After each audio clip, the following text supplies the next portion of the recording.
I'm here with Mike Powers. Mike has done some excellent writing for the newest issue of Pulse, which is out now. Mike, what can you tell us about what drove you to write about? First, you wrote the story with Jared about masks. We'll be speaking with him later, and then you also have Face the Music, which was a very interesting article because I know a lot of us are really missing the music scene right now. So, what drove you to write about these things in the new issue? Yeah, well, the masks bit, I think Jared and I just wanted to try and I don't know, make masks a little bit more interesting, right? We've kind of been in this pandemic situation for a year now, so I think that was more of a silver linings approach of, all right, well, it's been a year, we still have to use them, so let's at least try and make it a little bit more enjoyable. Alex also got some really great photos for that spread, so I think the whole thing just looks really nice. Um, and yeah, for the live concerts and COVID, I guess I've been seeing, as I'm sure a lot of people have been, just a lot of articles and write ups and opinions about like how how crappy of a year 2020 was for a lot of musicians specifically, right? Like people really lost a lot of their livelihood, um, in whether they're a band leader or a classical violinist or a road manager, like just anyone working within music had no income for 2020. Um, and so I think like a lot of us, I've been reading a lot about that by the end of the year and felt like it was still a relevant topic, but I didn't really want to just have another depressing article about how much this all sucks. Um, because at the end of the day, there are some things, the cool things that came out of it, which I kind of talked about in the article, right? Like there's a lot of really cool technology being used right now to try and connect people in place of the live shows, and a lot of it is really here to stay. And so yeah, at the end of the day, it just came down to wanting to write about a topic that I am really interested in and that I think a lot of people are curious about, but maybe wanting to kind of try and put a little bit of a fresher spin on it and make it not so depressing. Yeah, absolutely. You talked about the Minecraft shows that I think Phoebe Bridgers did one. Yeah, yeah. Yeah, and she's awesome by the way. I absolutely love Phoebe Bridgers, but I think a bunch of artists have done those recently. Like I think Little Nas X did one and Yeah, I then think he did one with Roblox, yeah, I think. yeah, that was with Roblox and yeah, it's just like it's one of those things that like I think there was like a Travis Scott Fortnite concert, but that might have been before COVID. I can't That remember. was like, it was right at the beginning. I think it was I think it was last April. Probably. That sounds Yeah, right. and that was a big event. Fortnite's been doing a lot of, I mean, they've been doing like the gaming concerts since I think at least 2018 now. So they were definitely already a little set up for success coming into the pandemic for sure. Yeah, and they had no way of knowing that they were what they were preparing for, and somehow they still managed to be ready for this, which Yeah, is yeah, weird. they kind of got a little lucky there. Absolutely, absolutely, and yeah, it's a very strange style of music consumption that I never thought that I would see the day that this was how people are going to concerts. But it's really cool and it's really new. And I was gonna ask you, what's the last show that you saw before COVID? Uh The last show that I saw before COVID. Well, Ellensburg has a really bustling music scene, so it's so hard to remember. There's so many to choose from that I Yeah. that I could have gone to. Uh it was actually it was the orchestra concert that we had on campus. Oh yeah. Nick Coletto is a composer and colleague and friend of mine who was having a composition of his premiered by the orchestra, and we actually, I think if I remember correctly, the actual concert had to be canceled, but there was like a dress rehearsal that was still scheduled, and so basically just like the whole department just showed up for this dress rehearsal on the Friday of week 10 last year. And we kind of just all sat and listened to Nick's piece and the Sibelius Symphony 2, and just kind of all sat and just, I don't know, it was a mix of like um excitement and enjoyment for the music, but also kind of everyone knew, I think, what was coming, and there was kind of this dark cloud over the whole thing. So it was a very odd performance, but it was a good way to kind of uh, end end live music, And the which era. is So this yeah, was canceled because of COVID. What that was the cause of the cancellation. yeah. I think it was. I think it was like we were supposed to have. I think the concert was supposed to be the next day or something, and the dean said, if I remember correctly, I think she said, nope, we shut down, shut it all down. We gotta evacuate the building, right? And so yeah, so we weren't able to. The actual concert itself wasn't able to be performed. So the dress rehearsal kind of turned into this makeshift concert. Are you a music major? Yeah, music composition. Oh, that's awesome. So what brings you to writing it for Pulse? How does that happen? Um, yeah, well, I'm in my fifth year now, and so I'm graduating at the end of spring. And I'm just really trying to think about, okay, what am I gonna do come July 1st when my lease in Ellensburg ends? Like, Yeah. how am I gonna live with a music degree Yeah, that's a in COVID? question And you have to so ask. it more came of me thinking, or wanting to kind of just honestly diversify my portfolio a little bit and try and hone some other skills for work next year, which maybe sounds a little odd because I can't imagine that really being a writer is particularly lucrative either. But yeah, so If you're a really good one. thank you. I so yeah, so I joined just to try and get some more writing experience so that I could maybe just try and find some more work in my field of music next year, and I'm really glad I did. It's been really fun. I really like the team at Pulse, and everyone who worked on the issue is just really great. They are great. Yeah, no. Well, I mean, I know I'll speak for them and say we're glad to have you. Is do you have you attended any like drive-in concerts or any other of the like goofy formatted concerts that we're not used to in the last year, or has it pretty like digital for you?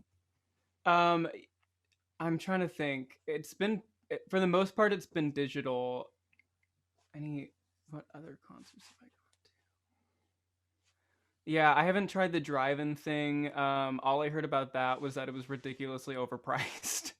Yeah, well, people were I dying to see anybody that they could, and Yeah, yeah. So artists are no, starving. I didn't see that. One, I talked about this in the article, but the I don't know, the virtual concert, right, that I've really enjoyed was Deep Sea Divers Hmm. midweek mashup. They're a Seattle band, and they did this like weekly variety show for a couple weeks at the end of 2020. That was just really fun, and I thought it was a really great use of the platform too, of Instagram Live, and so that was really enjoyable. Um, and for the most part, I'll be honest, I actually didn't really watch a lot of live streams or virtual concerts in 2020 because I was one of those people who really had that perception of, it's not a real concert, it's just a makeshift, I don't really want to bother with it, it's going to be a waste of my time and money, right?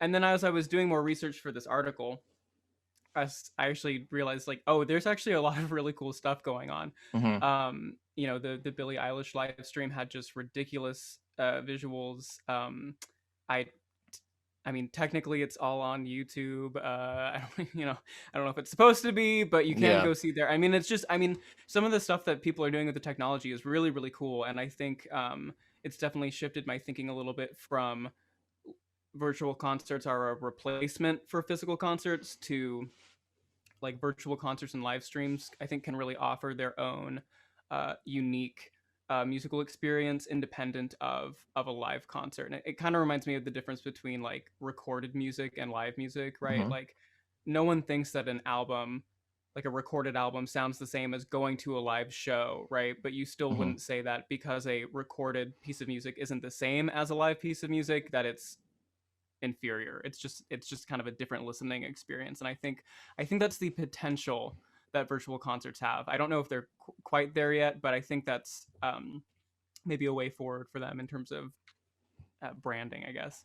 Yeah, well, you have one part of it is that you have the recording that you can listen to anytime, but it's like a forever like solidified version of a live performance, like as in the artist didn't have the ability to do take after take after take, so you still have the feel of like a live version of a song, but it's available to you anytime you want. Like Oh, in the like in a live stream. yeah, yeah, Yeah, that's yeah. why this medium might be gaining popularity. Like one artist I would say that I saw explode purely because of this is a guy named I might be mispronouncing this, but I believe his name is Mark Rubier. He was a kind of Twitter famous. No, I don't know if he was famous before this, but he blew up because he was doing these live streams where he just kind of acted goofy, and he's an extremely talented musician.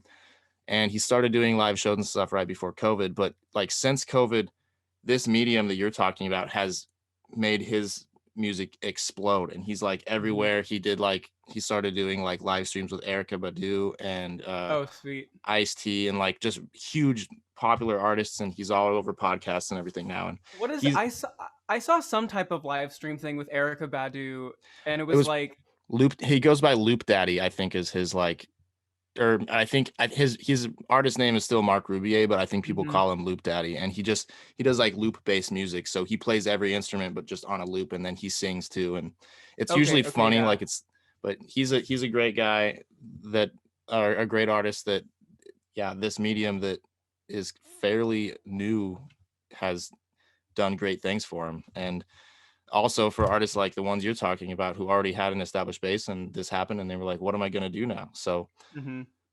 I know you're like super busy and you have stuff you got to do, but before you go, just do you want to like summarize just like coming to the student media from outside of being in another major? Like, what was that experience like for you? As far as, I mean, it's kind of scary to jump into a journalistic position when you're not like a trained journalist. So I want Yeah, to hear how that went for you.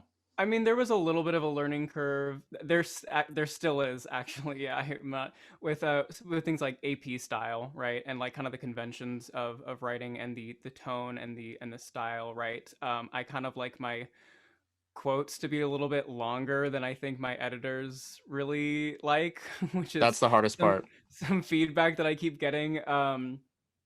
So I think that yeah, the biggest challenge has just been adapting to a different writing style, but um I don't know. I mean, overall, I'm a pretty outgoing person, right? Like, I was kind of just happy to just jump in.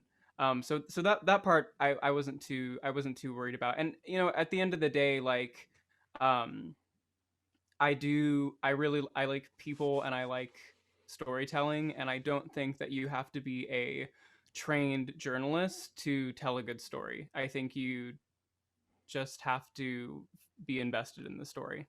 I agree with you. And you know, you're like exhibit A of that, because I really enjoyed this story. And I think, you know, of these two pieces that you worked on, the music one really specifically I was interested in, but both of these pieces it was like you wouldn't have could have fooled me that you weren't a journalism major. And Woo, good. some of Well, thank some of you. the, yeah, no problem. And like some of the greatest journalists of all time have been completely non-conventional. You know, you've got Hunter S. Thompson, who might be like one of the most famous journalists of all time, didn't follow a single rule of any of the things that I've been taught or anybody else has been taught. So, like you said, you know, you don't have to be like trained to be good at this. It's kind of something you have, and it's kind of a drive, you know. Yeah.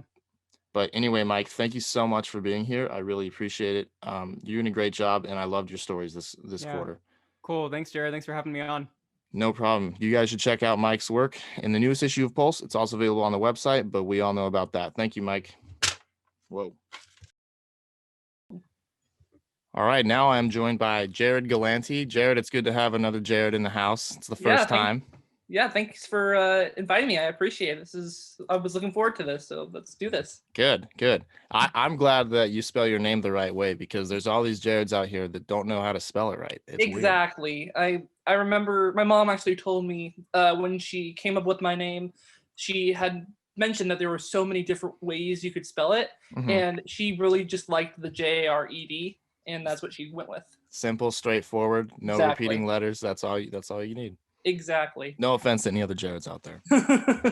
So you I spoke with Mike a little bit earlier, and you guys contributed on this mask story. Tell me a little bit about that. What was your motivation for writing this piece? Well, obviously, with COVID going around, people are wearing masks, and we thought it would be a really cool idea because masks aren't usually that flattering. They're not really good to wear usually. So it was kind of cool to get some inspiration from other students who wear it as like part of their outfits. There's one who like had a flower mask, and so one that had like a Seahawk mask that shows like how that she supports the Seahawks, which I think is also very important. So it's definitely that was basically the motivation behind it. Sorry if you hear my dog barking in the background. That's okay. That happens on here all the time with my dog. Yeah, no, like it was funny to watch the masks go from like very quickly. You could see it go from like a complete necessity thing, and as soon as people realized this might be like a long-term thing, you could see it start morphing into like, okay, like how can this now become a wardrobe accessory? Exactly. Yeah, And, I definitely agree with that. and yeah, and it was weird because like there was not a huge market for it in the United States before, and now it's like every website you go to or whatever, it's like, hey, we're selling masks. Or if you're like a fan of something, they're like, get the whatever mask for this thing that you're a fan of. And it's just blown up, and it's kind of created a whole new market here. I know this was already a market in like some Asian countries were really big on mask wearing when you're sick. I hope that kind of becomes a trend here I when would agree people with are that. sick. Yeah. Yeah, because it's like if you have a cold or a sneeze or a cough or something, a sneeze, that's not a real disease. If you have a cough or something, like I hope that kind of takes off here. It's like the courtesy of wearing a mask to wherever you're going around people. And Actually, the best way to do that is probably through like fashionable masks that people enjoy. yeah, for sure. I actually read somewhere that like the infection rates for like the flu have been down just because people have been wearing masks and they've been socially distancing to prevent COVID. So it kind of shows just how just wearing a mask can protect people from anything that's just as like easy as the flu, but still Yeah, that can be very deadly on some other people. that's interesting. I have not heard that, but that makes sense to me because yeah, I've never seen anything like this, obviously, as far as how many people are partaking in something so new. And I think your guys' article was an interesting way of, yeah, it was an interesting phenomenon to see it go from like I said, like a just something you have to do to, well, if I'm gonna do this, let's spice it up a little bit. Let's make it part of the wardrobe. Exactly. Yeah, it's the new fashion trend of the summer, I guess. I So guess so. Well, I hope not too far into the summer because I hopefully agree. we'll all be vaccinated pretty soon here. But Yeah.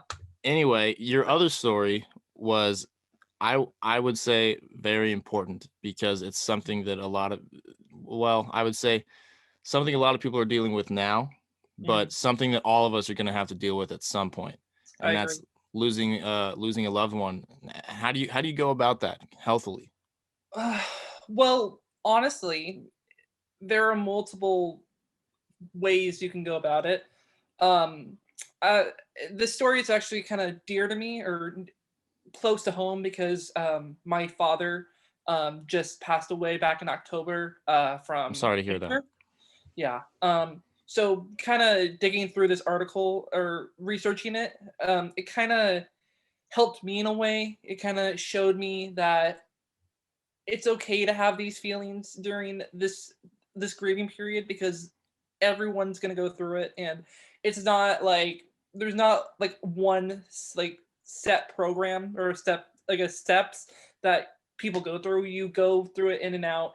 You'll have good days, you'll have bad days. So I think it's very important for people to understand that grieving is something that you can't just do in one day and be completely over it. It's gonna definitely take time, and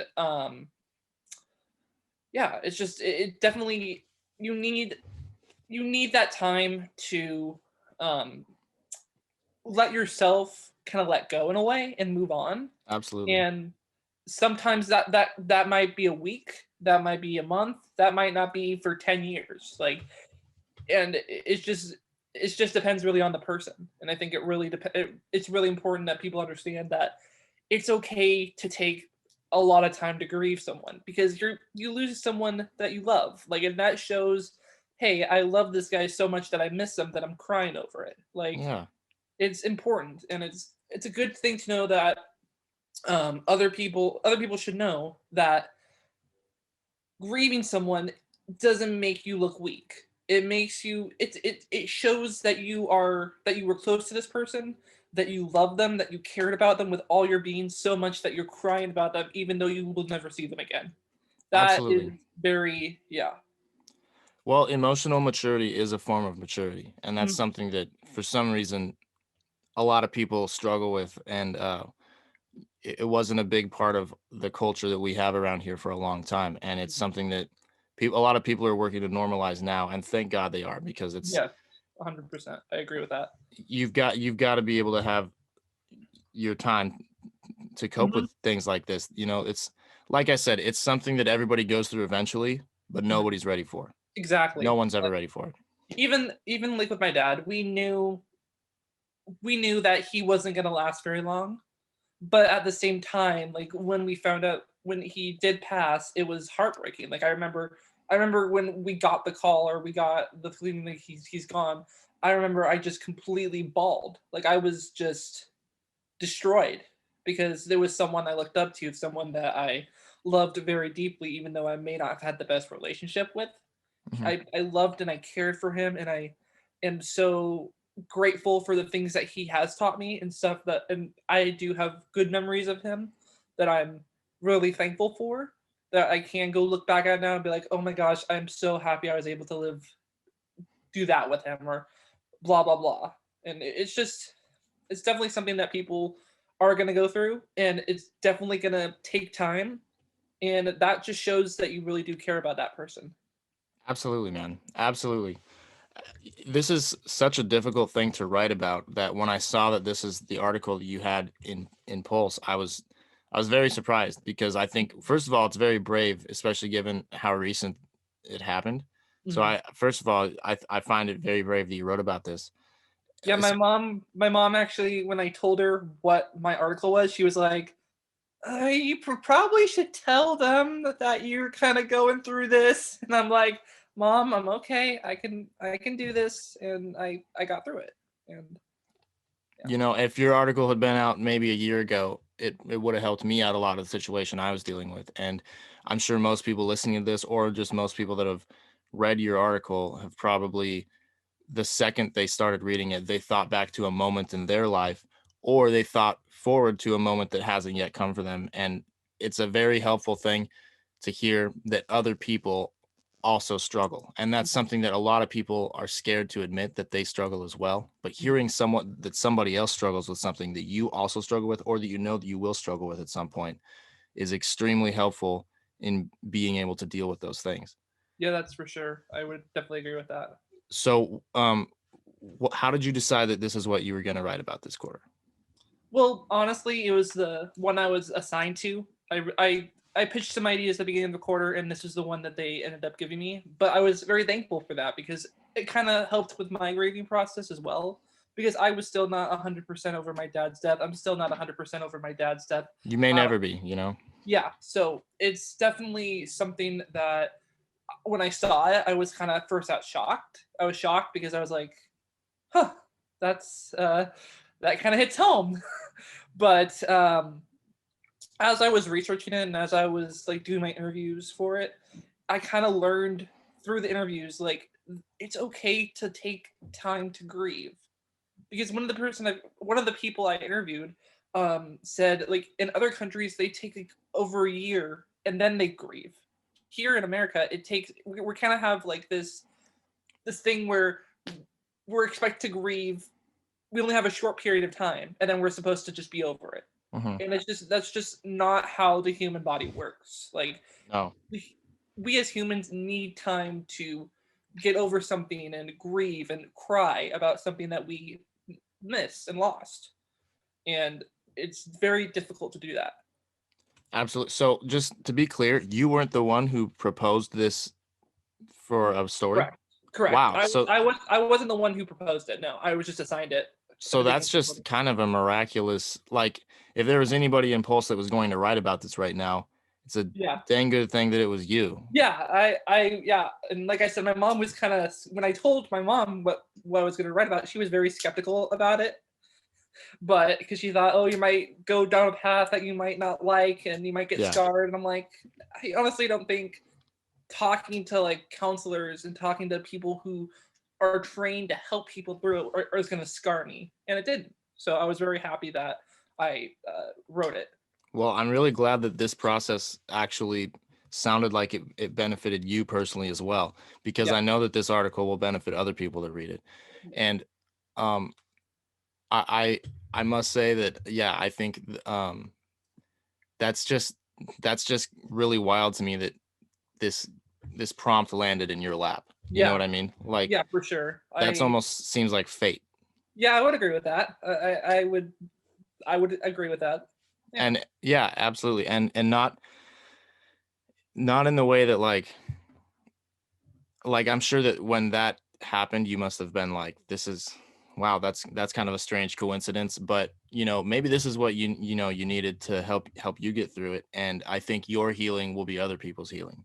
Yeah, I would definitely agree with that. I feel like I said, like interviewing all these people that are trained to help people get over it, or help other people grieve, kind of made me feel like, okay, it's okay if I'm not completely over it at this point. Like, it's okay, it's normal for me to still be grieving after 5 or 6 months.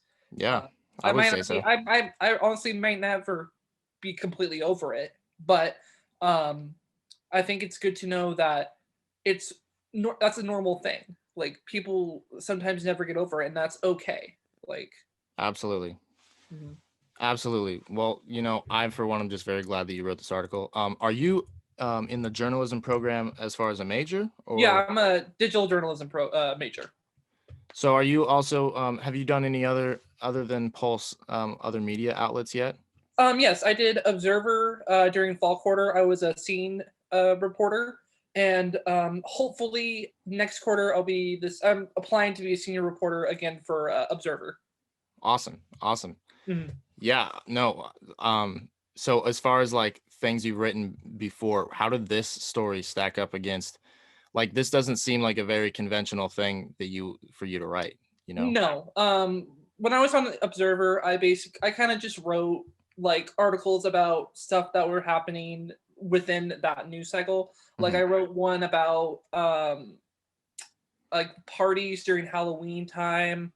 I wrote about like the favorite students' favorite places to eat on campus, just kind of stuff like that. Like, yeah, this was a completely like out of left field type of a story for me, and it was, I think, honestly, it kind of helped me as a writer. It kind of showed me I can take on other ideas and other topics, and it kind of made me remember all the fun time I had at Observer, and that's why I'm kind of leaning, kind of going back and rethinking what I want to do in my career. Absolutely. But, yeah. Well, diversifying like everything you do in college is never a bad idea. Like, even if you're a digital journalism major, you should try and write print, and but I don't have to tell you that, that. the more you diversify, the better it's going to be when you get out into the job market. Exactly. For sure. But yeah, absolutely. So I know we're all kind of short on time. Is there anything you want to leave us with? What can we expect to see from Jared Galante in the future? Well, hopefully, like I said, hopefully you'll see some articles from me on the Observer as a senior reporter next quarter, and then hopefully fall quarter I will be joining Central News Watch as a reporter there. So look out for those videos there. But other than that, just kind of getting ready to graduate in like four quarters, just trying to get ready and kind of move my life past college, and hopefully one day you'll see me in like the New York Times or something like that as a reporter. I'll be right there with you, me, you, and Mike. Well, awesome. Thank you so much, Jared, for being here, and thank you again for writing that piece. It was beautiful and it was necessary. Yeah, thank you for having me. I really appreciate it, and hopefully I'll be back. You will be. You're welcome anytime. This is actually the last podcast of the quarter, so thank you everybody who's tuned in throughout the quarter. We'll be back with a few changes next quarter, but it's going to be relatively the same, only better. I guarantee it. And we'll be on spring break for the next couple weeks. And when we get back, things are going to be great. The student media is only getting better all the time, and there's only new stuff to cover all the time. So have a good spring break, everyone. This is the CWU Student Media Podcast signing out. We'll see you next quarter.